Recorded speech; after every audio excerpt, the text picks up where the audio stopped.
नमस्कार। हमारे सभी साथियों को सुप्रभात। आज अपने हम इस वीडियो में यूजीसी नेट 2021 को ध्यान में रखते हुए पर्यावरण पर बात करेंगे। पर्यावरण के कुछ बेसिक स्ट्रक्चर को जानेंगे, बेसिक बातों को जानेंगे और उससे संबंधित 100 क्वेश्चन को अपने इस वीडियो में इंक्लूड किए हैं, उसके बारे में भी बात करेंगे। सबसे पहले इन्वायरमेंटल के बारे में जानते हैं। जैसा कि इन्वायरमेंटल शब्द यह अंग्रेजी के इसका हिंदी रूपांतरण है पर्यावरण। यह अंग्रेजी के इन्वायरमेंटल से बना है और यह फ्रेंच भाषा के इन्विरोनर से लिया गया है, जिसका तात्पर्य होता है आसपास के आवरण से। अगर इसका हम पर्यावरण का अगर विच्छेद करते हैं तो परिधन आवरण होता है, जिसका अर्थ होता है, मीनिंग होता है चारों ओर ढके हुए आवरण से, अर्थात पृथ्वी के चारों ओर जीवधारियों तथा वनस्पतियों के चारों ओर का जो वातावरण होता है उसी को पर्यावरण कहते हैं। जैसा कि जो भारत में पर्यावरण एक्ट इन्फोर्समेंट है, यह पर्यावरण संरक्षण 1986 के नाम से पारित किया गया था। इस पर्यावरण अधिनियम में ये इसका बेसिक बातें हैं। पर्यावरण अधिनियम में कुल टोटल 4 अध्याय हैं और 26 धाराओं को इंक्लूड किया गया है। पर्यावरण अधिनियम 1986 को राष्ट्रपति के द्वारा 29 मई 1986 को पारित किया गया था। यह 19 नवंबर 1986 को इन्फोर्समेंट हुआ था। यदि आप लोग हमारे वीडियो को देख रहे हैं तो आप लोग कलम कापी लेकर बैठें और जो अच्छे क्वेश्चन आपको समझ में आ रहे हैं, जहां से क्वेश्चन पूछे जा रहे हैं, आप उसको साथ ही साथ नोट करते चलें। जैसे पर्यावरण संरक्षण अधिनियम 1986 में टोटल 4 अध्याय हैं, 26 धाराएं हैं। एक इसको आप नोट करें। उसके बाद पर्यावरण संरक्षण अधिनियम को राष्ट्रपति के द्वारा कब पारित किया गया, तो 23 मई 1986 को क्या हुआ, 23 मई 1986 को पर्यावरण को राष्ट्रपति के द्वारा पारित कर दिया गया। और ये इन्फोर्समेंट कब हुआ, तो पर्यावरण अधिनियम 19 नवंबर 1986 को इन्फोर्समेंट हो गया। अब जैसा कि अगर देखें हम पर्यावरण के बेसिक बातों में अगर हम देखते हैं तो पर्यावरण 2 प्रकार का होता है। एक आपका भौतिक पर्यावरण होता है, एक जैविक पर्यावरण होता है। भौतिक पर्यावरण का तात्पर्य यह होता है जो प्राकृतिक वस्तुओं और शक्तियों से जो विकार उत्पन्न होते हैं, जो वातावरण उत्पन्न होता है, वातावरण में जो माहौल पैदा होता है, वो भौगोलिक पर्यावरण के अंतर्गत आता है। और जैविक पर्यावरण के अंतर्गत जो प्राणी के, जीव जंतुओं के रहन सहन से, उनके आवास में रहने से जो विकार उत्पन्न होता है वह जैविक पर्यावरण के अंतर्गत आता है। जैसे मानव हो गया, पशु पक्षी हो गए, ये सब जैविक पर्यावरण के अंतर्गत आते हैं। अगर हम पर्यावरण की बात करें, क्योंकि कई बार पर्यावरण का सीधा डिफिनीशन पूछ लिया गया है कि पर्यावरण को कहाँ डिफाइन किया गया है, तो पर्यावरण की जो परिभाषा दी गई है वह धारा 2 क में पर्यावरण संरक्षण अधिनियम 1986 की धारा 2 क में पर्यावरण को परिभाषित किया गया है। पर्यावरण प्रदूषक की परिभाषा कहाँ दी गई है, तो पर्यावरण प्रदूषक की जो परिभाषा दी गई धारा 2 ख में, इसको आप नोट करते चलें। नोट करते रहेंगे तो इससे आपके माइंड में और अच्छी तरह से फिट हो जाएगा, आप इसको दोबारा भूल नहीं सकते। तो पर्यावरण प्रदूषक की परिभाषा धारा 2 ख में दी गई है। उसके बाद आपका पर्यावरण प्रदूषण, 2 चीज़ें आप इसको ध्यान रखना। पर्यावरण प्रदूषक इसकी परिभाषा 2 ख में है और पर्यावरण प्रदूषण इसकी परिभाषा 2 ग में दी गई है। जहाँ जहाँ से क्वेश्चन पूछे जाएंगे हम उसी पे बात करेंगे। उसके बाद जो परिसंकट में पदार्थ की डिफिनीशन दी गई है वह धारा 2 अंग में दी गई है। ज़्यादा यही अक्सर परिसंकट में पदार्थ की डिफिनीशन पूछी जाती है, किस सेक्शन में दी गई है, इन्वायरमेंटल की पूछी जाती है और पर्यावरण प्रदूषण की पूछी जाती है और पर्यावरण प्रदूषक की पूछी जाती है। ये 4 डिफिनीशन आप डिफिनीशन क्लास से याद रखेंगे। उसके बाद हम प्रदूषण के अगर प्रकार की बात करें, पर्यावरण प्रदूषण के कितने प्रकार होते हैं, तो पर्यावरण प्रदूषण कई प्रकार के होते हैं। जैसे कि वायु प्रदूषण होता है, आपका जल प्रदूषण होता है, मृदा प्रदूषण होता है और आपका ध्वनि प्रदूषण होता है। ये सब पर्यावरण प्रदूषण के प्रकार हैं। इसी तरह से यदि हम इसके बेसिक बातों के में और आगे जानने का प्रयास करें तो हमें ये पता चलता है कि पर्यावरण को संरक्षित रखने के लिए बनाया गया है, जिससे कि वातावरण को सुरक्षित किया जा सके। पर्यावरण के संरक्षण के लिए जो अंतर्राष्ट्रीय प्रयास किए गए हैं उसके बारे में हम अपने एक वीडियो में विधिवत चर्चा करेंगे कि अंतर्राष्ट्रीय प्रयास के अंतर्गत स्टॉकहोम सम्मेलन कब पारित किया गया। जैसा कि हम इसमें हल्का सा बता दे रहे हैं आपको रिकॉल करने के लिए कि 1972 में क्या हुआ था। 1972 में स्वीडन में स्टॉकहोम सम्मेलन आयोजित किया गया था, जो 5 जून से 19 जून तक चला था। इस सम्मेलन का जो आयोजन किया गया था, इसका मुख्य थीम था पर्यावरण को संरक्षित करना, पर्यावरण को सुरक्षित रखना। इसका जो थीम था वह एक ही था कि पृथ्वी एक ही है, उसको संरक्षित किया जाए।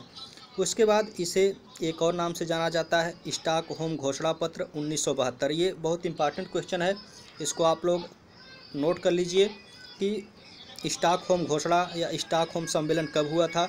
स्टॉकहोम सम्मेलन आपका 5 जून से 16 जून तक स्वीडन के स्टॉकहोम शहर में हुआ था। इसे स्टॉकहोम घोषणा पत्र 1972 के नाम से भी जाना जाता है। उसके बाद आता है आपका पृथ्वी सम्मेलन हुआ था 1992 में। पृथ्वी की सुरक्षा या पर्यावरण के सुरक्षा के लिए पहले स्टॉकहोम सम्मेलन 1972 में होता है। उसके बाद पृथ्वी सम्मेलन प्रथम होता है 1992 में। यह आपका रियो डी जेनेरो ब्राज़ील में हुआ था। इसको आप लोग अच्छे से नोट कर लीजिए, क्योंकि अभी हम इस क्वेश्चन को करा रहे हैं। थोड़ा बेसिक जानकारी जो हमारे पास है हम आपको थोड़ा बता दें, आप उसको नोट कर लेंगे तो अच्छी तरह से आपको ये रिकॉल हो जाएगा। तो जो प्रथम पृथ्वी सम्मेलन हुआ था 1992 में हुआ था, रियो डी जेनेरो ब्राज़ील में हुआ था। उसके बाद आपका क्योटो सम्मेलन जो हुआ था जापान में 1997 में हुआ था। ये सब पृथ्वी से सम्मेलन से ही संबंधित है। और आपका जो दूसरा पृथ्वी सम्मेलन हुआ था वह 2002 में हुआ था। कई बार ये क्वेश्चन पूछा है यूजीसी नेट में कि प्रथम पृथ्वी सम्मेलन कब हुआ था, तो ये आपका प्रथम पृथ्वी सम्मेलन 1992 में रियो डी जेनेरो ब्राज़ील में हुआ था। ये इस वीडियो में नहीं, इसको इसलिए हम बेसिक बातों में बता रहे हैं, आप इसको नोट कर लें ताकि आपको रिकॉल रहे अच्छे समय तक, अच्छे दिनों तक। और दूसरा जो पृथ्वी सम्मेलन हुआ था वह 2002 में हुआ था, यह जोहान्सनबर्ग में हुआ था, दक्षिण अफ्रीका में हुआ था। और पहला अगर पूछे स्टॉकहोम घोषणा पत्र 1972 में हुआ था। इस तरह से कई सम्मेलन हुए हैं, लेकिन ये 2 सम्मेलन अक्सर आपसे पूछे जाते हैं, इसलिए हमने इस पर विधिवत चर्चा किया। उसके बाद हम सीधा चलते हैं क्वेश्चन पे। जो हमने 100 क्वेश्चन अपने इस वीडियो में इंक्लूड किए हैं, उस एक एक क्वेश्चन को करके हम पूरे 100 क्वेश्चन को देखते हैं और प्रयास करेंगे कि अपने इस वीडियो में आपको अच्छी तरह से इस क्वेश्चन को याद करा दें, ताकि आपको दोबारा इन्वायरमेंटल के क्वेश्चन को देखने की आवश्यकता ना पड़े। अगर 1-2 बार आप अच्छे से इस वीडियो को देख लेंगे तो आपके इन्वायरमेंटल के क्वेश्चन अच्छे से आपको रिकॉल हो जाएंगे, आपके माइंड में अच्छी तरह से सेट हो जाएंगे। आइए देखते हैं इसका पहला क्वेश्चन। इसका पहला क्वेश्चन है आपका, शब्द पर्यावरण सम्मिलित करता है। शब्द पर्यावरण में पूछा जा रहा है कि शब्द पर्यावरण में क्या क्या सम्मिलित है। तो पर्यावरण शब्द के अंतर्गत आपका वायु, जल, भोजन, ये सभी चीज़ें आपके पर्यावरण के अंतर्गत आती हैं। क्वेश्चन नंबर 2 है आपका, जल प्रदूषण निवारण एवं नियंत्रण अधिनियम 1974 विधायिका द्वारा भारत का संविधान के अधीन अधिनियमित किया गया। यानी पूछा जा रहा है कि जल प्रदूषण अधिनियम जो 1974 पारित किया गया था, वह संविधान के किस अनुच्छेद को फोकस करते हुए पारित किया गया, यानी संविधान के किस अनुच्छेद से उसको शक्ति मिलती है। तो संविधान का अनुच्छेद 253 की शक्ति से जल प्रदूषण अधिनियम 1974 पारित किया गया। क्वेश्चन नंबर 3 देखते हैं। क्वेश्चन नंबर 3 में यह कहा गया है कि वर्ष 1992 में पर्यावरण एवं विकास पर संयुक्त राष्ट्र का अधिवेशन रियो डी जेनेरो में आयोजित हुआ, इसे जाना जाता है।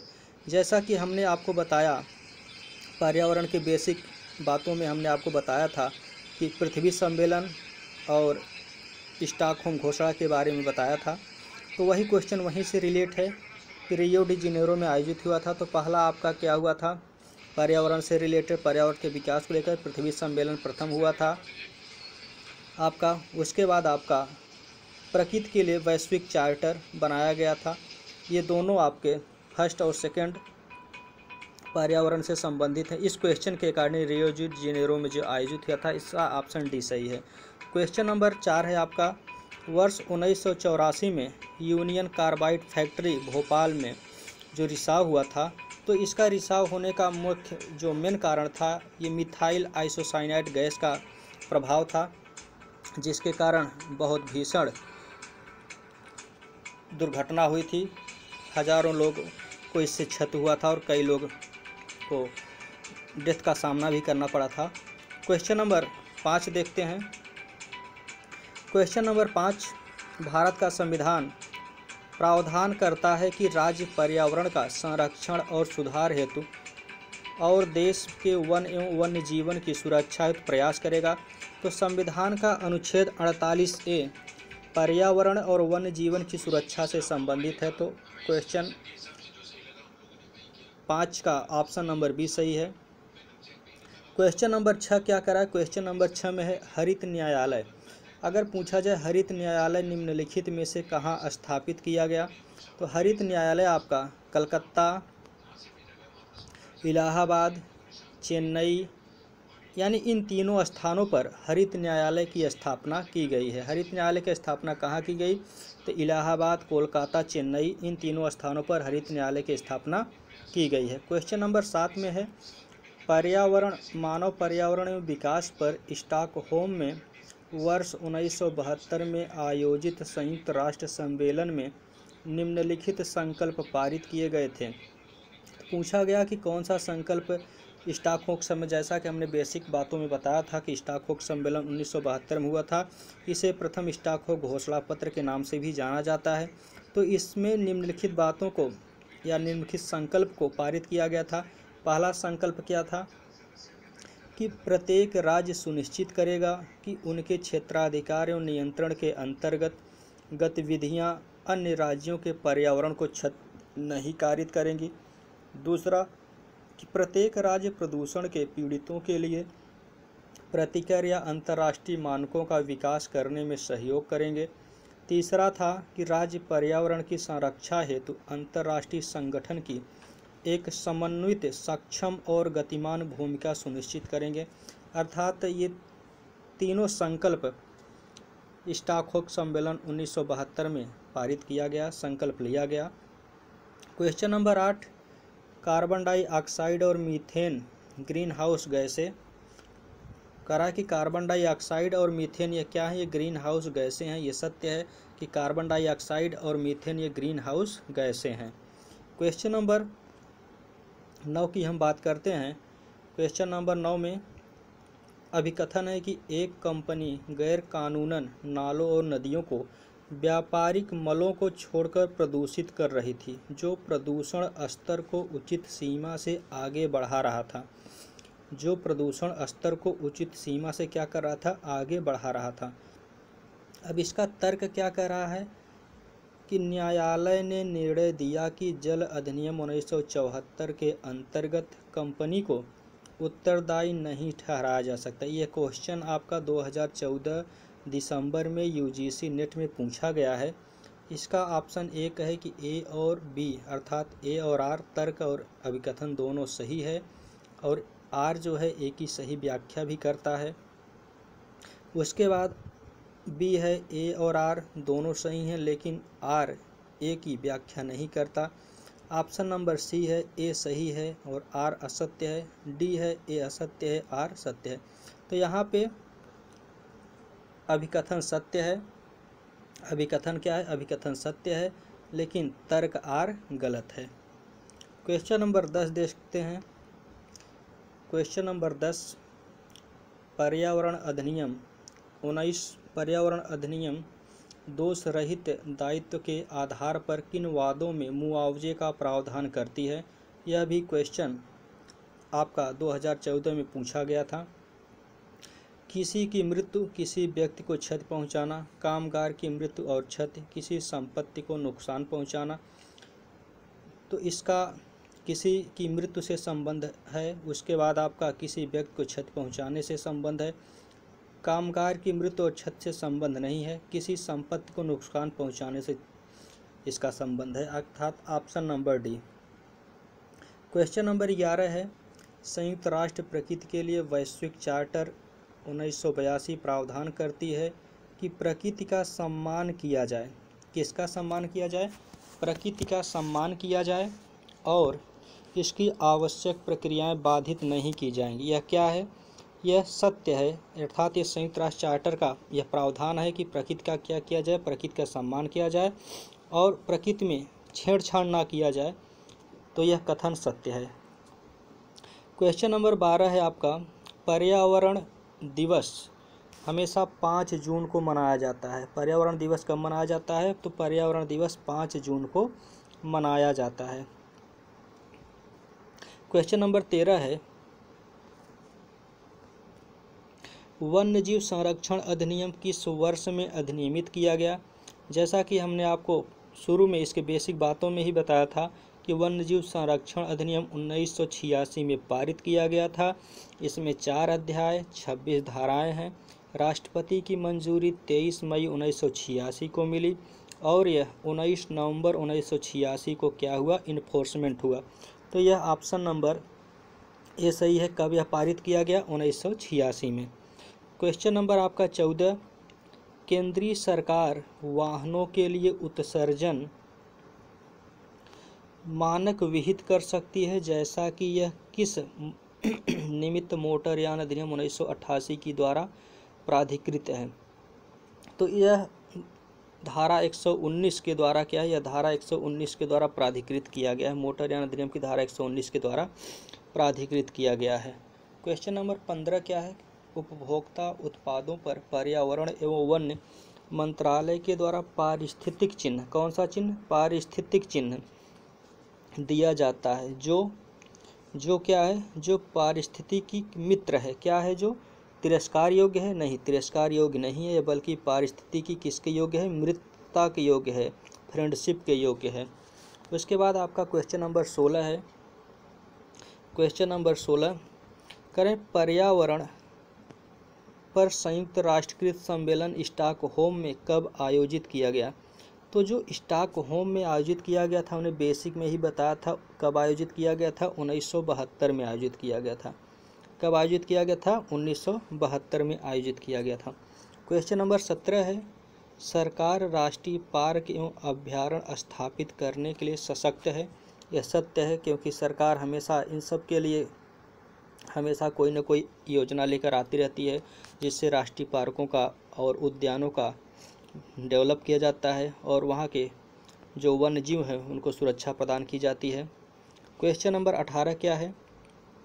क्वेश्चन नंबर 18 है, राष्ट्रीय पर्यावरण अभियांत्रिकी संस्थान कहाँ है? तो जो राष्ट्रीय पर्यावरण अभियांत्रिकी संस्थान है यह आपका नई दिल्ली में है। पर्यावरण राष्ट्रीय जो संस्थान है यह कहाँ है आपका? यह आपका नई दिल्ली में है। क्वेश्चन नंबर 19 आपका क्या कर रहा है? क्वेश्चन नंबर 19 है, वायु प्रदूषण निवारण और नियंत्रण अधिनियम 1981 की यानी कौन सी धारा है जो राज्य परिषद द्वारा पारित किए गए एक आदेश के विरुद्ध अपील के लिए प्रावधान करती है? तो धारा 31 क्या करती है? धारा 31 अपील के लिए उपबंध करती है। कौन सी धारा है?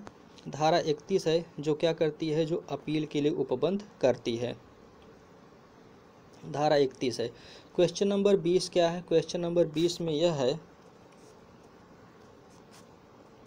कि पृथ्वी सम्मेलन जो न्यूयॉर्क के क्या है? पृथ्वी सम्मेलन जो न्यूयॉर्क के वर्ष 1997 में आयोजित किया गया को अर्थ समिट +5 का नाम दिया गया। क्या नाम दिया गया? अर्थ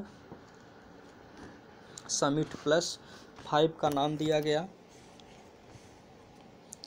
क्योंकि पूछा जा रहा है क्यों इसका नाम क्यों अर्थ समिट +5 दिया गया? इसलिए इसका नाम अर्थ +5 दिया गया क्योंकि इसे वर्ष 1992 में रियो डी जेनेरो के पृथ्वी सम्मेलन के 5 वर्षों पश्चात आयोजित किया गया था।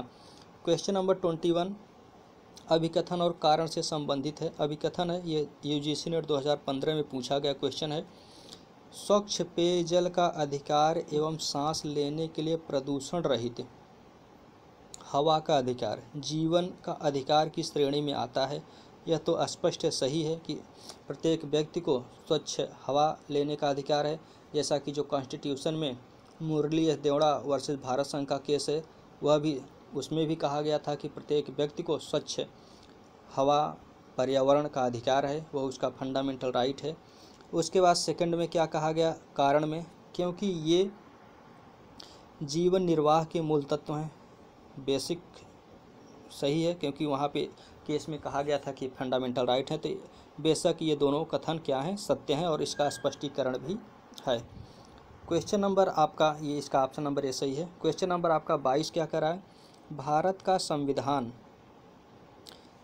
का अनुच्छेद कहता है कि प्रत्येक नागरिक वनों, झीलों, नदियों एवं वन्य जीवन को सम्मिलित करते हुए नैसर्गिक पर्यावरण की संरक्षा में सुधार करेगा और वन्य जंतुओं के प्रति सहानुभूति रखेगा। तो अनुच्छेद 51 यह उद्घोषित करता है कि प्रत्येक व्यक्ति यानी जितने भारत के नागरिक हैं सब झीलों, वनों, नदियों और वन्य जीवों को क्या करेंगे, उनको संरक्षा प्रदान करेंगे, उनका वध नहीं करेंगे। ये अनुच्छेद 51(1) में है। उसके बाद क्वेश्चन 23, एक मिनट,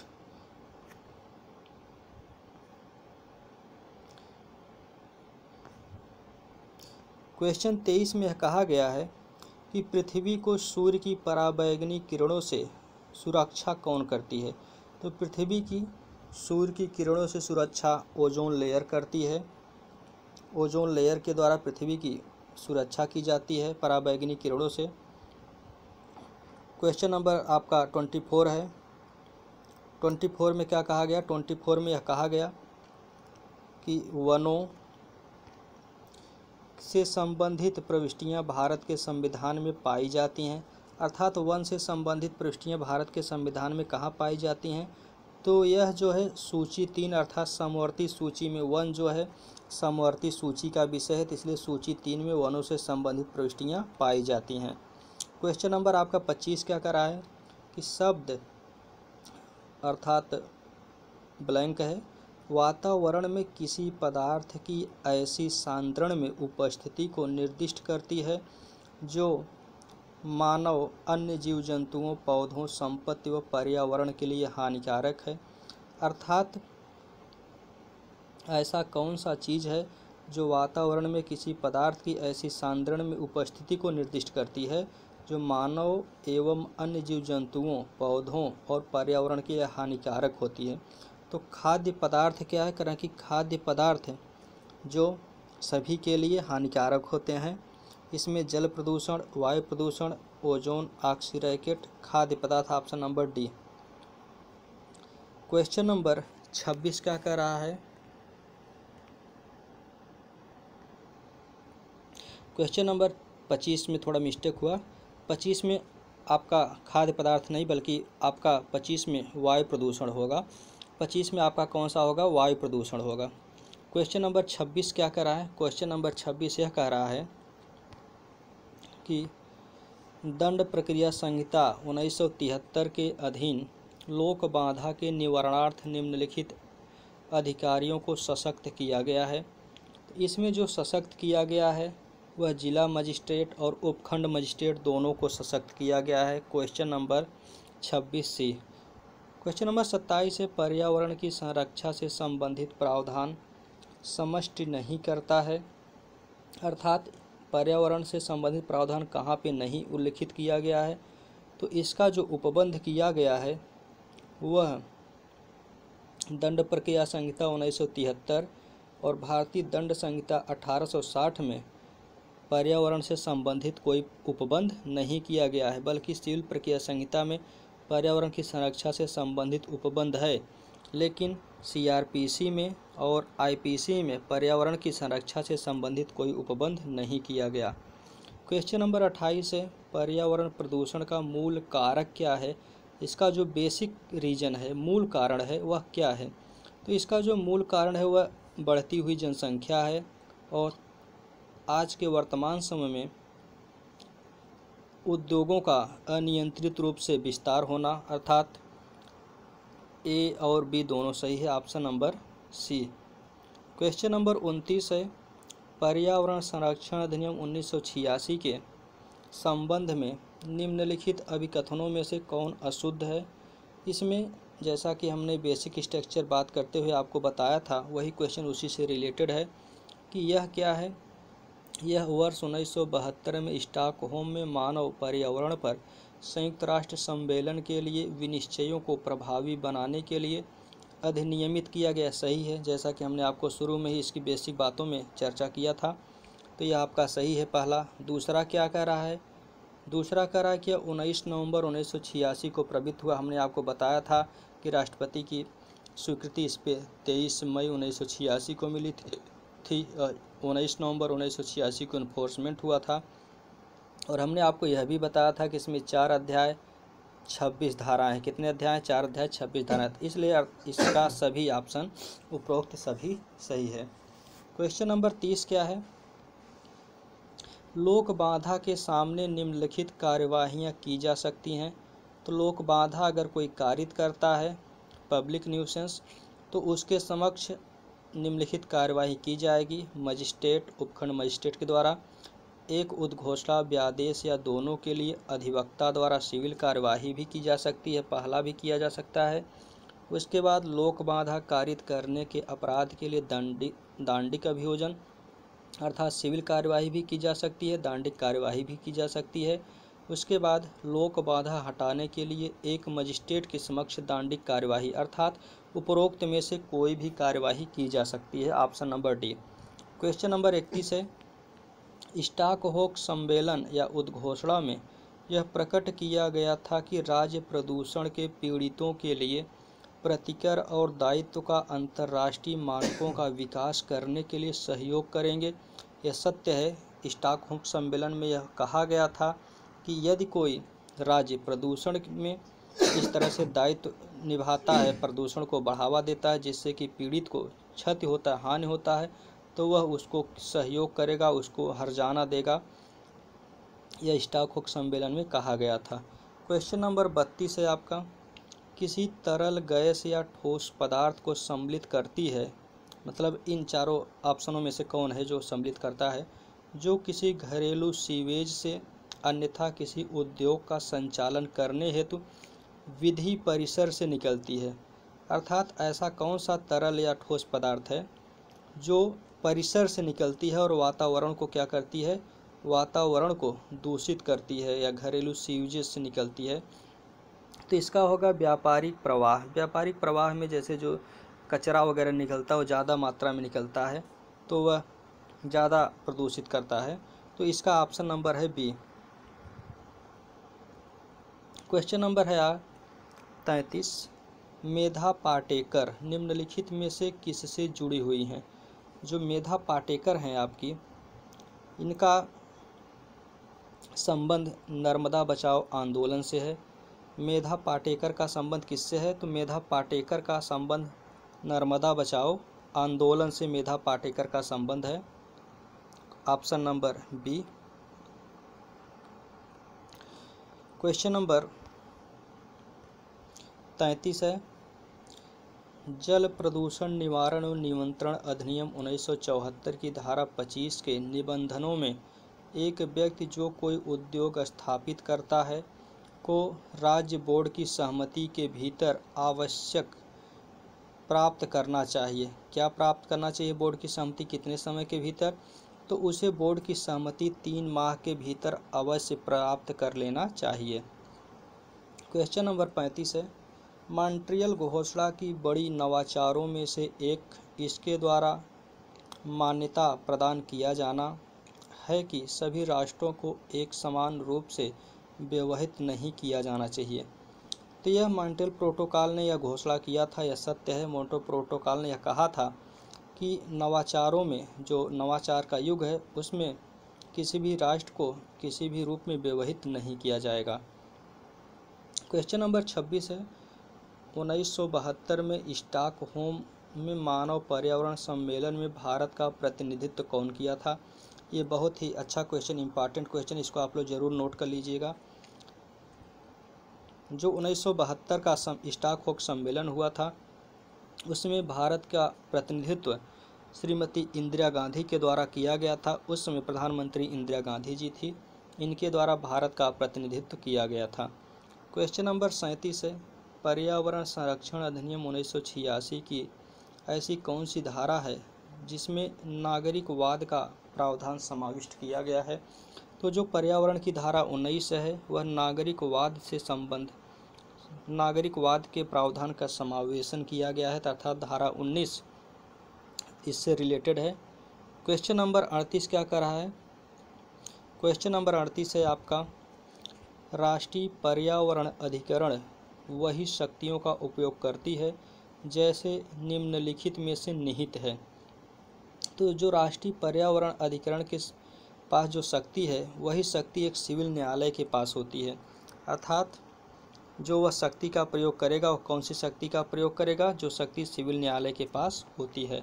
क्वेश्चन नंबर 29 की हम बात करें तो क्वेश्चन नंबर 29 है, भारतीय दंड संहिता 39 है क्वेश्चन नंबर 39 में क्या है कि भारतीय दंड संहिता 1860 की धारा 268 परिभाषित करती है। धारा 268 लोक न्यूसेंस को परिभाषित करती है। यह आईपीसी का क्वेश्चन है। तो धारा 268 किसको परिभाषित करती है? धारा 268 लोक न्यूसेंस को परिभाषित करती है। क्वेश्चन नंबर 40 क्या कर रहा है? क्वेश्चन नंबर 40, वायु प्रदूषण निवारण एवं नियंत्रण अधिनियम का मुख्य प्रयोजन उद्देश्य क्या है? जैसा कि यह क्वेश्चन यूजीसी नेट 2014 में पूछा है।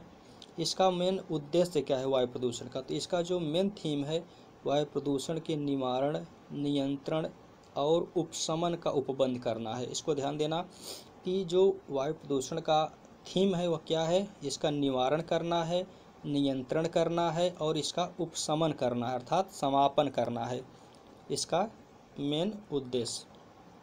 क्वेश्चन नंबर 41 क्या है? निम्नलिखित में से कौन सा ग्रीन हाउस गैस नहीं है? जैसा कि आप सभी जानते हैं carbon dioxide green house gas है, मीथेन ग्रीन हाउस गैस है, उसके बाद सल्फर डाइऑक्साइड ये ग्रीन हाउस गैस नहीं है। सल्फर डाइऑक्साइड क्या है? ये ग्रीन हाउस गैस नहीं है। ऑप्शन नंबर सी सही है। क्वेश्चन नंबर 42 क्या कर रहा है? क्वेश्चन नंबर 42, पर्यावरण संरक्षण अधिनियम 1998 की धारा कौन सी है जो यह प्रावधान करती है कि पर्यावरण प्रदूषण परिसंकटमय औद्योगिक गतिविधियों के द्वारा कारित की जाती है? तो ऐसी गतिविधियों का संचालन करने के लिए जिम्मेदार लोग कारावास या दंड या दोनों से दंडित किए जाएंगे। तो सेक्शन 15 किससे रिलेटेड है? इस पे क्या क्या करा है? इस पे आपका सेक्शन इसका 16 है।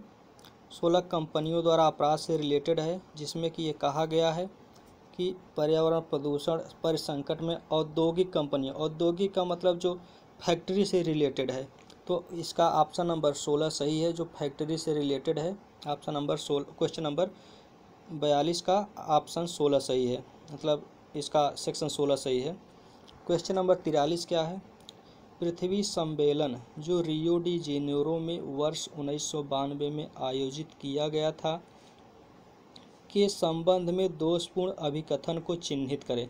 जैसा कि हमने बेसिक बातों के अंतर्गत पृथ्वी सम्मेलन प्रथम 1992 पे चर्चा किया था, पृथ्वी सम्मेलन दूसरा 2002 में हुआ था, उस पर भी हमने चर्चा किया था। तो जो पृथ्वी प्रथम सम्मेलन 1992 में रियो डी जेनेरो में हुआ था, उसका जो मेन मोटो था, पृथ्वी सम्मेलन 1992 में स्टॉकहोम में हुआ था। कहाँ हुआ था? स्टॉकहोम में। मानव पर्यावरण संयुक्त राष्ट्र सम्मेलन में अपनाई गई घोषणा की निंदा की गई थी। इसमें क्या किया गया था? ऑप्शन नंबर ए इसका सही है, जिसमें पृथ्वी सम्मेलन में वर्ष 1972 में स्टॉकहोम में मानव पर्यावरण पर संयुक्त राष्ट्र सम्मेलन में जो अपनाई गई घोषणा थी उसका क्या किया गया, निंदा की गई थी। क्वेश्चन नंबर 44 क्या है, जहां क्या करें या क्या न करें में नीति निर्देशक तत्वों को सर्वाधिक अभिव्यक्ति मिली है, उनमें न्यायालय चुप नहीं बैठेगा और पर्यावरण के संरक्षण के लिए सरकार को सर्वाधिक मजाक नहीं बनने देगा। कानून का कठोरता से प्रवर्तन किया जाएगा और वित्तीय स्थिति ठीक नहीं होने की दलील एक कमज़ोर अन्यत्रता होगी। जब लोग तंगहाली में न्याय पाने के लिए रो रहे होंगे। यह क्वेश्चन 2015 में पूछा गया है। कहा गया उपर्युक्त टिप्पणी म्यूनिसिपल काउंसिल ऑफ रतलाम बनाम वर्धी चंद में किस न्यायाधीश के द्वारा कहा गया, तो इस कथन को न्यायमूर्ति श्री कृष्णा अय्यर ने कहा था कि जहां क्या करें या क्या न करें नीति निर्देशक तत्वों को संवैधानिक अभिव्यक्ति मिली है, वहां यदि न्यायालय चुप बैठेंगे तो न्यायालय का इस तरह से चुप बैठना पर्यावरण संरक्षण के लिए सरकार को संवैधानिक मजाक बनाने देगा और सरकार जिस तरह से चाहेगी उस तरह से कानून बना सकती है और रोग मतलब जो पब्लिक है, जो समाज है, वह इस तंगहाली से ऊब कर रो पड़ेंगे। ये किसने कहा था, यह कहा था न्यायमूर्ति BR कृष्णा अय्यर ने। क्वेश्चन नंबर 45 आपका क्या करें मौलिक कर्तव्य भारत के संविधान के किस भाग में है, तो जो भारत मौलिक कर्तव्य आपका रखा गया है भारत के संविधान में, मौलिक कर्तव्य का उल्लेख भाग 3 में तो आपका मौलिक अधिकार है, भाग 4 में आपका क्या है, नीति निर्देशक तत्व है, भाग 5 में आपका क्या है, संघ है। तो इनमें से कोई नहीं, मौलिक कर्तव्य को आपका 4 क में रखा गया है, इनमें से कोई नहीं। क्वेश्चन नंबर आपका 46 है, रायलैंड वर्सेस फ्लेचर के वाद में, जैसा कि यह रायलैंड वर्सेस फ्लेचर का टाट का सबसे प्रसिद्ध वाद है और ये इन्वायरमेंटल से भी रिलेटेड है, इसलिए इन्वायरमेंटल में भी इस क्वेश्चन को इंक्लूड किया गया। करें कि रायलैंड बनाम फ्लेचर क्या है,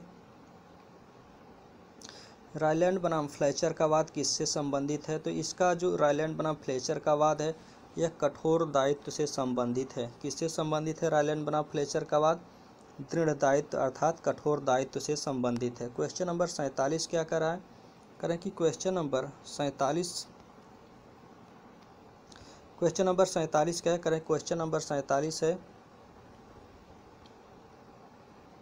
वायु प्रदूषण निवारण एवं नियंत्रण अधिनियम 1981 के अधीन बोर्ड के आदेश के विरुद्ध एक अपील दाखिल करने के लिए परिसीमा अधिनियम के तहत अवधि क्या है, उसका टाइम पीरियड कितना है जिसके अंतर्गत अपील दाखिल की जा सकती है।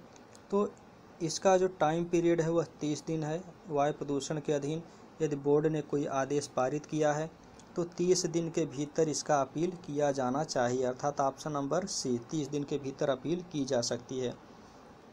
करें कि EIA का फुल फॉर्म क्या है, तो EIA का फुल फॉर्म है इन्वायरमेंटल इफेक्ट अर्थात पर्यावरणीय प्रभाव निर्धारण, इवैल्यूएशन। उसके बाद जो आपका क्वेश्चन नंबर 49 है, वियना सम्मेलन जो 1985 में आयोजित किया गया था, क्या था, यह मानवीय गतिविधियों जो ओजोन परत को उपांतरित करती हैं से परिणामित प्रतिकूल प्रभावों के विरुद्ध मानव स्वास्थ्य एवं पर्यावरण की संरक्षा हेतु उपाय अपनाए जाने के लिए एक आधारभूत ढांचा स्थापित करता था। बिल्कुल सही है, यह स्थापित करता था। उसके बाद बी क्या करा है, पक्षकारों द्वारा किए जाने वाले विभिन्न सम्यक उपायों पर बल प्रदान किया जाता था, यह भी सही है। डी क्या करा है, ऐसे उपायों के लिए लक्ष्य, समय का ढांचा और कार्यवाही स्थापित की गई थी, यह भी सही है, अर्थात ऑप्शन नंबर डी इसका सही है। क्वेश्चन नंबर 50 है, पर्यावरण का संरक्षण और सुधार तथा वन्य और वन्य जीव की सुरक्षा निम्नलिखित में से क्या है। यह क्वेश्चन आपका दिसंबर 2015 में पूछा गया था। पर्यावरण की संरक्षा तथा वन्य व वन्य जीव की सुरक्षा करना क्या है, यह अनुच्छेद 48 में दिया गया है। जैसा कि यह क्या है, यह एक मौलिक, यह राज्य का नीति निर्देशक तत्व और मौलिक कर्तव्य दोनों है। ऑप्शन नंबर इसका क्या सही है, ऑप्शन नंबर इसका डी सही है। क्वेश्चन नंबर 51 है, अकेले पर्यावरण से संबंधित मामलों की सुनवाई हेतु हरित न्यायालय, कौन सा न्यायालय, ग्रीन कोर्ट, हरित न्यायालय स्थापित किए गए हैं। यह बिल्कुल सत्य है। पर्यावरण का निपटारा करने के लिए हरित न्यायालय का प्रावधान किया गया है। यह क्या है, सत्य है। Option number B. Question number 52 क्या है, एम.सी. मेहता बनाम भारत संघ के प्रकरण में सर्वोच्च न्यायालय ने अभिनिर्धारित किया, इसमें क्या डिसीजन दिया गया एम.सी. मेहता में, अनुमन्य सीमा से परे वाहन प्रदूषण संविधान के अनुच्छेद 21 का उल्लंघन करते हैं। एम.सी. मेहता में क्वेश्चन नंबर 53 क्या कर रहा है, करें क्वेश्चन नंबर 53, भारत से संबंधित विधि की विवेचना करने के लिए क्या है, भारत से संबंधित विधि की विवेचना करने के लिए सशक्त है। कौन सशक्त है, अर्थात विधि कहाँ बनाई जाती है, तो विधि जो है वन से रिलेटेड, क्योंकि वन आपको हमने पहले अगले वाले क्वेश्चन में, इससे पहले इसमें क्वेश्चन आया था, तो वन क्या है, वन समवर्ती सूची का विषय है जिसपे राज्य और केंद्र सरकार दोनों विधियां बना सकती हैं। तो ये ऑप्शन नंबर सी, संसद और राज्य विधायिका दोनों विधि बना सकती हैं। क्वेश्चन नंबर 54 क्या है, करें का सिद्धांत से तात्पर्य है कि पर्यावरण को नुकसानी हेतु अत्यंतिक दायित्व न केवल प्रदूषण से पीड़ित की प्रतिभूति किए जाने तक विस्तारित होती है, बल्कि पर्यावरण क्षरण को पुनर्स्थापित करने की लागत तक विस्तारित होती है। यह क्या है, इसका जो कहा जा रहा है कि मतलब इसका किस प्रकार से लागू होता है, तो प्रतिनिधिक दायित्व के रूप में नहीं, सावधानी के सिद्धांत के रूप में नहीं, बल्कि प्रदूषक भुगतान करे के सिद्धांत के रूप में यह लागू होता है। अर्थात क्वेश्चन नंबर 54 का ऑप्शन नंबर सी सही है। करें कि क्वेश्चन नंबर 55 क्या है, दंड प्रक्रिया संहिता 1973 की धारा, अर्थात कौन सी धारा है जो मजिस्ट्रेट को बाधा हटाने के लिए सशर्त आदेश देती है। सीआरपीसी की धारा 133 क्या है, सीआरपीसी की धारा 133 मजिस्ट्रेट को हटाने के लिए कोई न्यूसेंस आदेश देती है, सशर्त आदेश देती है। चिपको आंदोलन कौन था, चिपको आंदोलन से सुंदरलाल बहुगुणा, जैसा कि वहाँ नर्मदा आंदोलन से कौन थे, मेधा पाटेकर थे। चिपको आंदोलन से कौन है, चिपको आंदोलन से सुंदरलाल बहुगुणा जी हैं। क्वेश्चन नंबर 57 क्या कर रहा है, स्टॉकहोम सम्मेलन में क्या है, करें कि स्टॉकहोम उद्घोषणा राज्यों पर यह सुनिश्चित करने की जिम्मेदारी अधिरोपित करती है कि उनकी अधिकारिता के अंतर्गत गतिविधियां अन्य राज्यों के पर्यावरण को क्षति नहीं कारित करती। यह क्या है, सही है, यह सत्य है। स्टॉकहोम सम्मेलन में कहा गया था कि कोई भी राज्य किसी भी दूसरे राज्य के पर्यावरण को क्षतिकारित नहीं करेगा। क्वेश्चन नंबर 58 क्या कह रहा है कि मौलिक कर्तव्यों को भारत के संविधान में सम्मिलित किया गया। मौलिक कर्तव्य को भारत के संविधान में 42वां संविधान संशोधन 1976 के द्वारा, किस संविधान संशोधन के द्वारा, 42वां संविधान संशोधन के द्वारा 1976 में कहाँ रखा गया, भाग 4 क में रखा गया। कहाँ रखा गया, भाग 4 क में रखा गया। Option number D, option number D. Question number 59 क्या करा है, सूची 1 को सूची 2 का से मिलान करिए और नीचे दिए गए कोड का प्रयोग करके सही उत्तर का चयन कीजिए। यह भी आपका यूजीसी नेट 2015 में पूछा गया था। करें कि रायलैंड बनाम फ्लेचर, यहाँ पे इससे मिलान करा रहे हैं। रायलैंड बनाम फ्लेचर किससे रिलेटेड है, तो करें कि रायलैंड बनाम जो फ्लेचर का कॉम्बिनेशन हो रहा है, रायलैंड बनाम फ्लेचर का जो कॉम्बिनेशन हो रहा है वो आपका हो रहा है कठोर दायित्व के सिद्धांत से, क्योंकि रायलैंड बनाम फ्लेचर के बाद में कठोर दायित्व का सिद्धांत प्रतिपादित किया गया था। उसके बाद आपका दूसरा है भारतीय पर्यावरण विधि कार्यवाही परिषद बनाम भारत संघ, ये किससे रिलेटेड है, तो इसमें जो है आपका प्रदूषक भुगतान सिद्धांत संबंधित है। बी में आपका सी से तीसरे से रिलेटेड है, भारतीय पर्यावरण विधि कार्यवाही परिषद बनाम भारत सरकार, यह प्रदूषण भुगतान सिद्धांत से संबंधित है। तीसरा है आपका वेल्लोर सिटीजन्स वेलफेयर फोरम बनाम भारत संघ। यह सावधानी जनक सिद्धांत से संबंधित है। किससे संबंधित है? सावधानी जनक सिद्धांत से। उसके बाद यमसी मेहता बनाम भारत संघ किससे है? यमसी मेहता बनाम भारत संघ पारिस्थितिक संरक्षण के लिए लोक न्यास का सिद्धांत से है यमसी मेहता का मामला। क्वेश्चन नंबर 60 क्या है? इसका ऑप्शन नंबर ए सही है। क्वेश्चन नंबर 60 क्या है? यमसी मेहता बनाम भारत संघ श्री राम गैस रिसाव प्रकरण में कौन सा सिद्धांत प्रतिपादित किया गया था? तो यहाँ पे एब्सोल्यूट लायबिलिटी, अत्यंतिक दायित्व का सिद्धांत। कौन सा सिद्धांत प्रतिपादित किया गया था? एब्सोल्यूट लायबिलिटीज का सिद्धांत है, अर्थात अत्यंतिक दायित्व का सिद्धांत प्रतिपादित किया गया। करें कि रियो डी जेनेरो में पृथ्वी सम्मेलन, जैसा कि हमने इसके मौलिक बातों में ही बताया था कि रियो डी जेनेरो में पृथ्वी सम्मेलन कब हुआ था? पहला पृथ्वी सम्मेलन 1992 में हुआ था। पहला पृथ्वी सम्मेलन कब हुआ? 1992 में। और दूसरा कब हुआ था? दूसरा पृथ्वी सम्मेलन 2002 में हुआ था। उसके बाद क्वेश्चन नंबर 62 क्या कर रहा है? करें कि राष्ट्रीय पर्यावरण अधिकरण निम्नलिखित के निर्धारण करने में स्थापित किया गया था। अर्थात पर्यावरण अधिकरण किसको स्थापित करने के लिए निर्धारित किया गया? तो यह है पर्यावरण प्रदूषण एवं पर्यावरणीय क्षति के दायित्व को रोकने के लिए पहला। उसके बाद बी क्या करा? प्रदूषण एवं अन्य पर्यावरणीय क्षतिपूर्ति पीड़ितों के प्रतिकर के लिए। अर्थात ये दोनों सही है। किसका जो प्रावधान किया गया था पर्यावरण अधिनियम का? पहला तो प्रावधान यह था कि पर्यावरण के डैमेजेस को रोकना और इससे अगर किसी को क्षति हो रहा है तो उसकी भरपाई करना, इसके लिए इसका प्रावधान किया गया। क्वेश्चन नंबर 63 क्या है? प्रदूषण अर्थात वायु प्रदूषण निवारण एवं नियंत्रण अधिनियम 1981 की धारा, अर्थात कौन सी धारा है जो वायु प्रदूषण कारित करने वाले व्यक्तियों पर रोक लगाने हेतु बोर्ड न्यायालय में आवेदन कर सकती है? अर्थात कौन सी धारा है जो बोर्ड न्यायालय में आवेदन करने की शक्ति देती है? धारा 22A। कौन सी धारा है? धारा 22A बोर्ड न्यायालय में आवेदन करने की क्या देती है? आवेदन करने की शक्ति देती है। क्वेश्चन नंबर 64 क्या है? करें कि वैश्विक वन दिवस कब मनाया जाता है? ये इम्पॉर्टेंट अच्छा क्वेश्चन, इसको आप लोग नोट कर लीजिए। वैश्विक वन दिवस कब मनाया जाता है? करें कि वैश्विक वन दिवस 21 मार्च को मनाया जाता है। वैश्विक वन दिवस कब मनाया जाता है? वैश्विक वन दिवस 21 मार्च को मनाया जाता है।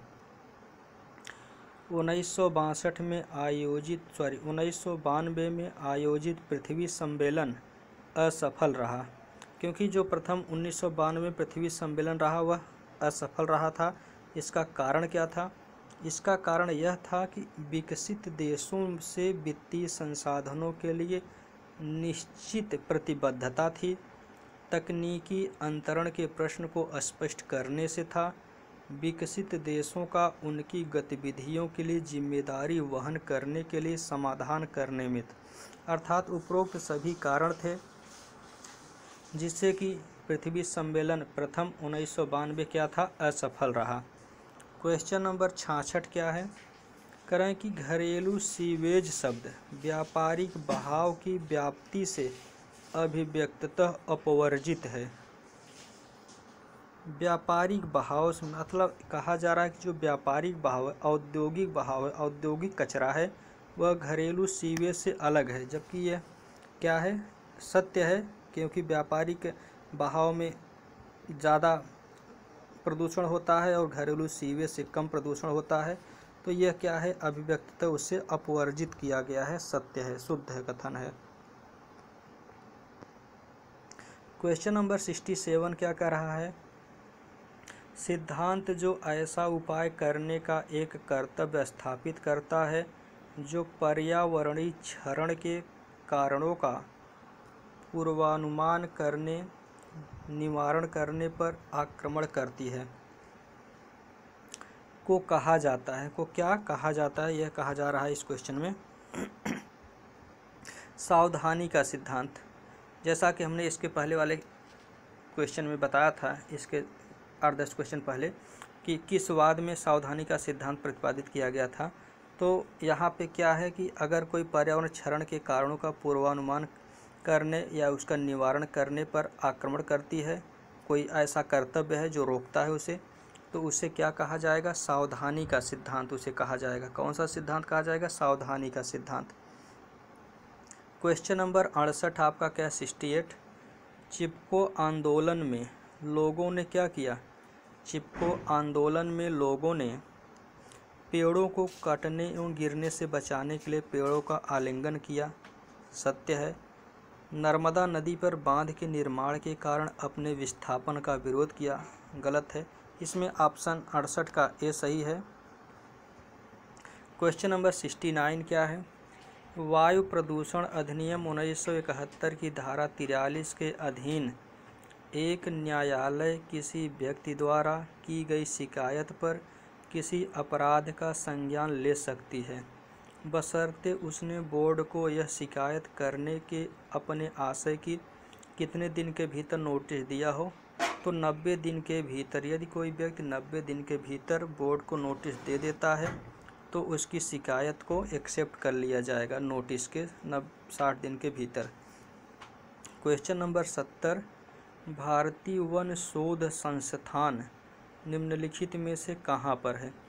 जैसा कि बहुत इम्पॉर्टेंट क्वेश्चन है, इसको आप लोग इम्पॉर्टेंट लगा कर नोट कर लीजिए। भारतीय शोध संस्थान जो वन का है वो देहरादून में है। यहीं से जो वन रिपोर्ट प्रकाशित होती है हर 2 वर्ष के अंतराल पर, वह यहीं उत्तराखंड के देहरादून से ही प्रकाशित होती है। तो यह कहाँ है वन शोध संस्थान? उत्तराखंड के देहरादून में। क्वेश्चन नंबर 71 है, केंद्रीय पर्यावरण प्रदूषण नियंत्रण बोर्ड अपनी शक्ति निम्नलिखित से व्युत्पन्न करती है। अर्थात केंद्रीय प्रदूषण नियंत्रण बोर्ड को शक्ति कहाँ से मिलती है? तो इसको शक्ति जल प्रदूषण निवारण एवं नियंत्रण अधिनियम 1974 से मिलती है, और 1981 के अधिनियम से मिलती है, 1986 के अधिनियम से, अर्थात उपरोक्त सभी अधिनियम से इसको शक्ति मिलती है। करें कि प्रोजेक्ट टाइगर कार्यक्रम, बहुत अच्छा क्वेश्चन ये भी है। प्रोजेक्ट टाइगर क्वेश्चन ये भी इम्पॉर्टेंट अच्छा क्वेश्चन है, इसको आप लोग भी नोट कर लीजिए। प्रोजेक्ट टाइगर क्वेश्चन, यह इंदिरा गांधी जब प्रधानमंत्री थी तो उन्हीं के कार्यकाल में प्रोजेक्ट टाइगर को लॉन्च किया गया था, इसकी शुरुआत की गई थी। यह 1973 से शुरुआत हुआ था। कब से शुरू हुआ था प्रोजेक्ट टाइगर? 1973 से प्रोजेक्ट टाइगर की शुरुआत हुई थी। क्वेश्चन नंबर 73, ब्रंटलैंड रिपोर्ट के अनुसार आर्थिक एवं सामाजिक विकास के लक्ष्य को अवधार्यता के निबंधनों में अवश्य परिभाषित किया जाना चाहिए। यह क्या है? तो जो बर्टलैंड की रिपोर्ट थी उसमें कहा गया था कि आर्थिक एवं सामाजिक विकास के लिए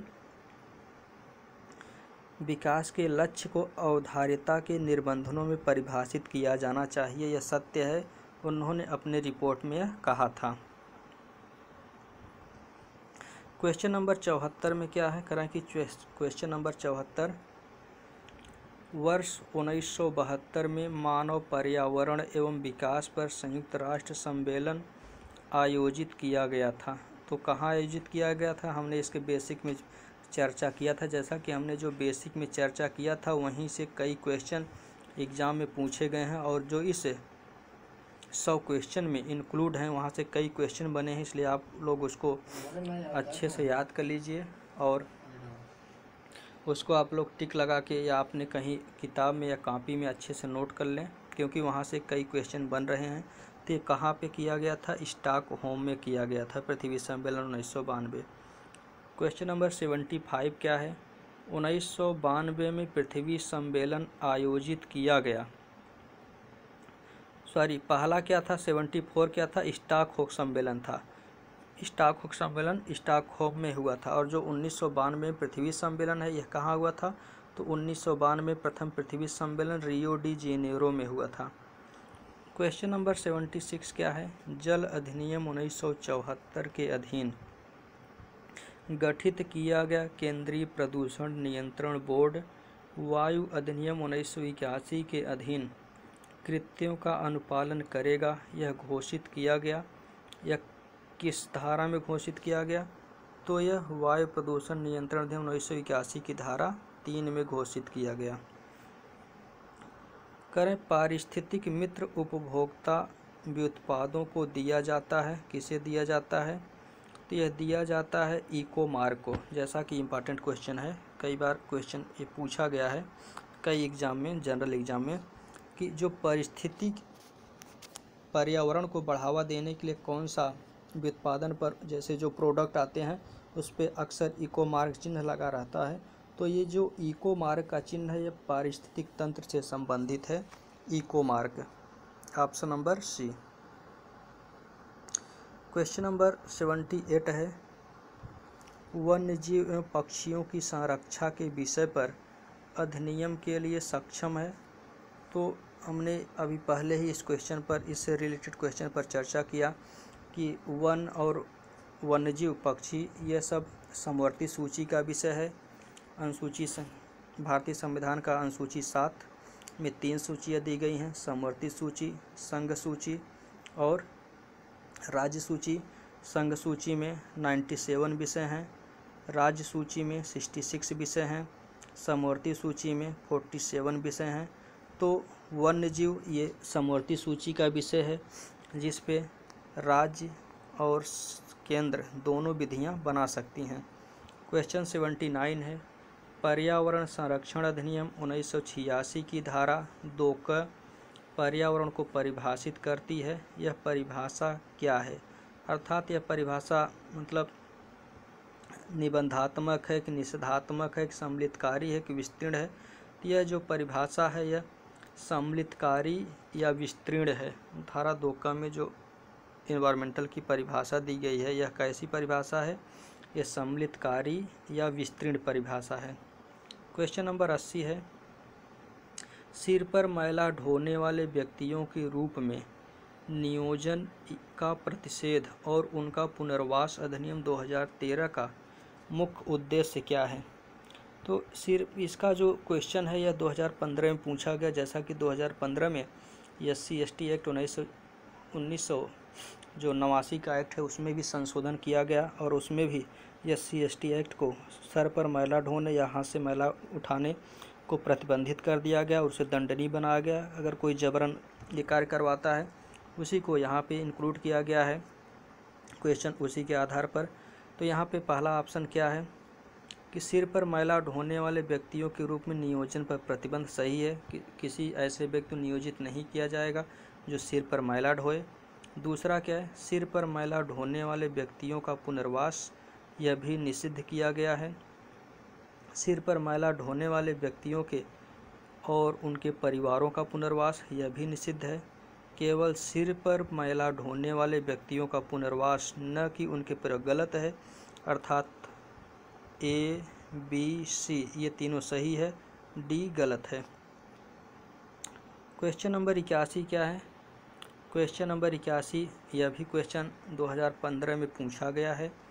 81 कह रहा है कि निम्नलिखित में से कौन सा 2003 तक यथा संशोधित वन्यजीव संरक्षण अधिनियम 1972 का मुख्य उद्देश्य है। तो वन्यजीव संरक्षण अधिनियम जो 1972 का मेन ऑब्जेक्ट है, मेन थीम है, वह है हाथियों के शिकार और हाथी दांतों की क्या करना?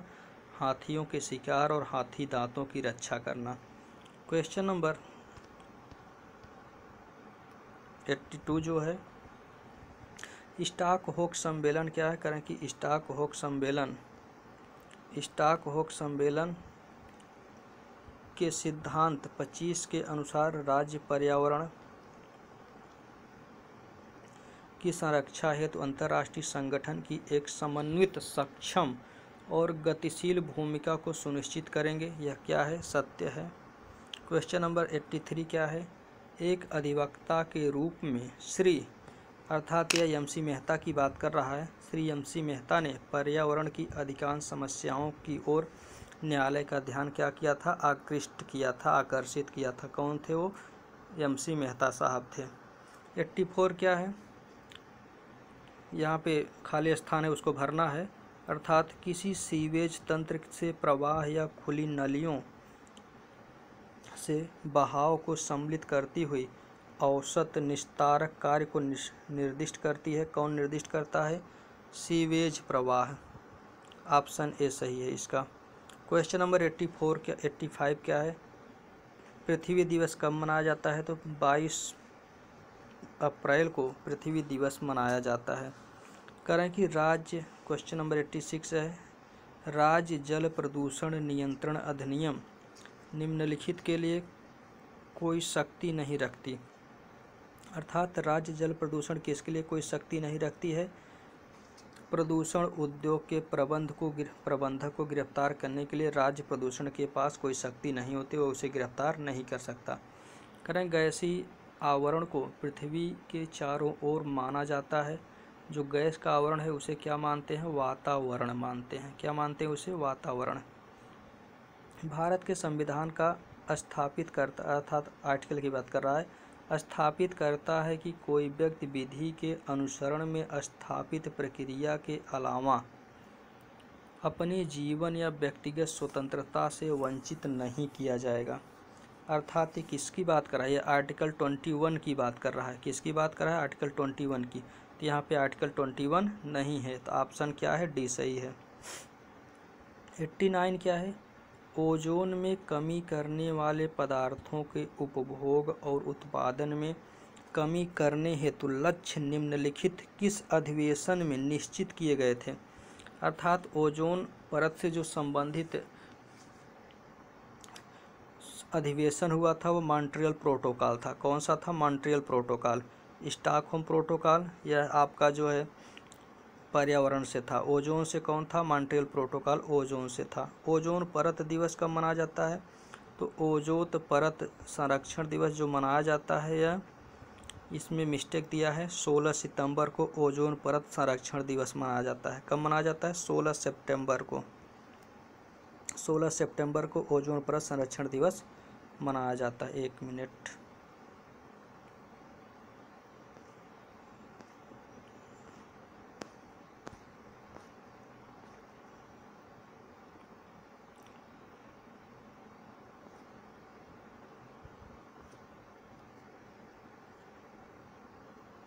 क्वेश्चन नंबर 90 तक हो गया था। क्वेश्चन नंबर 91 क्या है? भारत के संविधान का अर्थात किस आर्टिकल के अंतर्गत किसी अंतर्राष्ट्रीय क्या है? किसी अंतर्राष्ट्रीय विनिश्चय संधि करार या सम्मेलन के क्रियान्वयन हेतु आवश्यक किसी विधि की विरक्ति करने के लिए सशक्त किया गया है? तो अनुच्छेद 353 जो संविधान का है वह अंतर्राष्ट्रीय परिसंविदा को करने से संबंधित है। आर्टिकल 253। क्वेश्चन नंबर 92 क्या करें कि क्वेश्चन नंबर 92 है कि 1978 का 44वां संविधान संशोधन के द्वारा वनों या वन्य जीव एवं पक्षियों की संरक्षा से संबंधित प्रविष्टि को राज्य सूची से समवर्ती सूची में अंतरित किया गया। सत्य है कि 44वां संविधान संशोधन के द्वारा क्या किया गया? 44वां संविधान संशोधन के द्वारा वन और वन्य जीवों को क्या किया गया? राज्य सूची से कहाँ रख दिया गया? समवर्ती सूची में रख दिया गया। पर्यावरण न्यायालय में से एक न्यायालय कहाँ है? तो पर्यावरण न्यायालय में से एक न्यायालय आपका पहला आपका कहाँ है? तो एक न्यायालय आपका कलकत्ता में है। कहाँ है? कलकत्ता में एक न्यायालय है आपका, और एक न्यायालय आपका पर्यावरण से इन्वायरमेंटल से आपका इलाहाबाद में है। और कहाँ है आपका? इलाहाबाद में है। और जो आपका अगला न्यायालय है एक है आपका चेन्नई में। कहाँ पर है? एक आपका चेन्नई में है। ये आपका option number C. Question number 94 क्या कर रहा है? करें कि अंतरपीढ़ीय साम्य का सिद्धांत कहता है कि प्रत्येक पीढ़ी अपनी नैसर्गिक एवं सांस्कृतिक विरासत के भविष्य की पीढ़ियों के उपयोग हेतु संरक्षा करने के दायित्वाधीन है। यह सत्य है। साम्य का सिद्धांत कहता है कि सभी पीढ़ी अपने नैसर्गिक और सांस्कृतिक विरासत का क्या करे? उसकी संरक्षा करे अपनी भावी पीढ़ियों के लिए। क्या है? सत्य है। क्वेश्चन नंबर 94 यह आपका 2015 में पूछा गया। 95 निम्नलिखित में से किस संस्थान ने पर्यावरण का अधिरोपण करने का सुझाव दिया था? तो जो पर्यावरण का अधिरोपण करने का सुझाव दिया था विश्व जल संस्थान के द्वारा दिया गया। किसके द्वारा दिया गया? विश्व जल संस्थान के। यह भी क्वेश्चन 2015 में पूछा गया। क्या है? पर्यावरण संरक्षण अधिनियम के अंतर्गत पर्यावरण में क्या शामिल नहीं है? ध्यान देना, कभी कभी ये नहीं से मिस्टेक हो जाता है, नहीं पे ध्यान नहीं दिया जाता और इसके कारण क्वेश्चन क्या होता है? इसके कारण क्वेश्चन गलत हो जाता है। इसलिए नहीं शब्द को हमेशा ध्यान में रखा जाना चाहिए ताकि क्वेश्चन मिस ना हो। तो इसमें क्या कहा गया है कि क्वेश्चन नंबर 96 में कहा गया है कि पर्यावरण संरक्षण अधिनियम के अंतर्गत पर्यावरण में क्या शामिल नहीं है? तो पर्यावरण के अंतर्गत जल, वायु और भूमि शामिल है। जल, वायु और भूमि एवं मानव प्राणी के बीच अंतर सह संबंध यह भी शामिल है। जल, वायु और भूमि एवं वनस्पति के बीच अंतर सह संबंध यह भी शामिल है। उसके बाद कार्यस्थल पर पर्यावरण क्या है? करें कि कार्यस्थल पर पर्यावरण यह शामिल नहीं है। कार्यस्थल पर पर्यावरण शामिल नहीं है। 97 क्या है? पर्यावरण निर्दिष्ट करता है। पर्यावरण क्या निर्दिष्ट करता है? करें कि पर्यावरण जो निर्दिष्ट करता है भूमि, जल एवं वायु तथा मानव, अन्य जीव जंतुओं, पौधों, सूक्ष्म जीवाणुओं एवं संपत्ति के मध्य अंतर संबंध को पर्यावरण क्या करता है? निर्दिष्ट करता है, उल्लेखित करता है। 98 क्या है? पर्यावरण विधि, पर्यावरण प्रबंधन और पर्यावरण प्रबंधन। 90 क्वेश्चन नंबर 98 की हम बात कर रहे हैं। पर्यावरण विधि, पर्यावरण प्रबंधन और इसको प्रभावित करने वाली समस्याओं का समाधान करने के लिए राजनीतिज्ञों से संबंधित है। यह सत्य है, इसका संबंध राजनीतिज्ञों से होता है। यह क्या है? सत्य है। 99 क्वेश्चन नंबर क्या है? आधुनिक काल में पर्यावरण संरक्षण निम्नलिखित को निर्दिष्ट करती है। किसको निर्दिष्ट करती है? पहला क्या है आपका? प्रदूषण का नियंत्रण, जो औद्योगिकरण के उप उत्पादों तथा गैस एवं उत्सर्जन द्वारा कारित होती है, उसको भी करती है पहला। बी क्या है? प्रदूषण के संकट से निपटने के लिए निवारक एवं उपचारात्मक उपाय, इन दोनों को निर्दिष्ट करती है। क्वेश्चन नंबर 100, स्टॉकहोम उद्घोषणा का प्रथम सिद्धांत क्या है? करें कि स्टॉकहोम उद्घोषणा का जो प्रथम सिद्धांत है वह है कि व्यक्ति स्वतंत्रता, समानता के व्यक्ति क्या करे? स्वतंत्रता, समानता और जीवन की सम्यक दशाओं का मौलिक अधिकार रखता है। और क्या है? पर्यावरण ऐसी गुणवत्ता की अवश्य होनी चाहिए कि मर्यादित एवं अच्छे जीवन की अनुभूति हो। किसी वर्तमान व्यक्ति की पीढ़ी के लिए पर्यावरण की संरक्षा एवं सुधार हेतु एकमात्र जिम्मेदारी रखता है। उपरोक्त सभी क्या है? इसका ऑप्शन क्या है? उपरोक्त सभी, इसमें ये तीनों स्टॉकहोम घोषणा के प्रथम सिद्धांत के अंतर्गत रखा गया। इस तरह से हमने अपने इस वीडियो में पूरे 100 क्वेश्चन कराए और पर्यावरण से संबंधित बेसिक बातों पर भी हमने चर्चा किया, जहां से बेसिक बातों से कई क्वेश्चन उठते हैं और अच्छे अच्छे क्वेश्चन बनते हैं।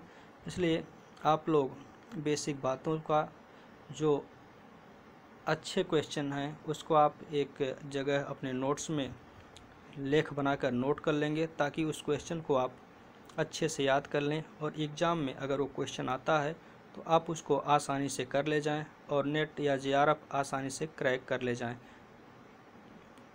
आज के इस वीडियो में बस इतना ही। अगले वीडियो में हम फिर इसी टॉपिक को आगे बढ़ाते हुए, इसमें हमने एनवायरमेंटल से संबंधित क्वेश्चन पर बात किया, अगले वीडियो में हम ह्यूमन राइट्स से संबंधित बातों पर चर्चा करेंगे, कहाँ से क्वेश्चन बनते हैं और क्या क्वेश्चन बनते उस पर बात करेंगे। क्योंकि जो और सब्जेक्ट हैं नेट के, जैसे कॉन्स्टिट्यूशन हो गया, IPC हो गया, हिंदू मुस्लिम हो गया, ये सब सारे सब्जेक्ट हम आप सभी लोग पढ़ते हैं, लेकिन जो एनवायरमेंटल है, पर्यावरण है और जो माइनर एक्ट के अंतर्गत आते हैं, इन सब सब्जेक्ट पर फोकस नहीं हो पाता और यहीं से क्वेश्चन छूट जाते हैं, जिससे नेट और जेआरएफ होने से आप लोग वंचित रह जाते हैं। तो आज के इस वीडियो में बस इतना ही। धन्यवाद।